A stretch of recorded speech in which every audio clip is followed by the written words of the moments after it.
મોરબીમાં જે જૂલ કાંડ થયો આખો ઝૂલતા પુલ વાળો, એમાં એસઆઈટી નિમાણી હતી અને એ એસઆઈટી નો રિપોર્ટ જે છે એ કોર્ટમાં વેલિડ નથી ગણાતો.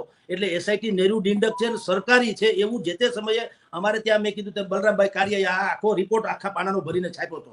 તે પછી ભાઈ જિગ્નેશ મેવાણીએ પણ કીધું અને એણે એમ કીધું જો સીટનો અહેવાલ માન્ય રહેવાનો હોય તો વાત કરી છે કે એવા લોકોના હાથમાં અહેવાલ સોંપો કે જેની વેલ્યુ હોય. જેમ એમાં 2-3 નામે એને આપેલા છે અધિકારી તરીકેના, જેમ કે નિર્લિપ્ત રોય.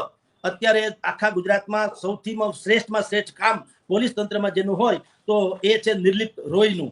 એવા લોકો 2-3 નામ એને આપેલા, સુધા પાંડે કે સમથિંગ નામ હું ભૂલી ગયો છું. એવા 3 નામ એને આપ્યા હતા કે આવા કોઈ લોકોને એસઆઈટીમાં નિમો અને ઈ એસઆઈટી નો રિપોર્ટને પાછો ચાર્જશીટનો ભાગ બનાવો તો તમારું થાય. એને કીધું આ એસઆઈટી ખાલી તમે ઘર મેળે સંતા કુકડી રમી એમ ના હાલે.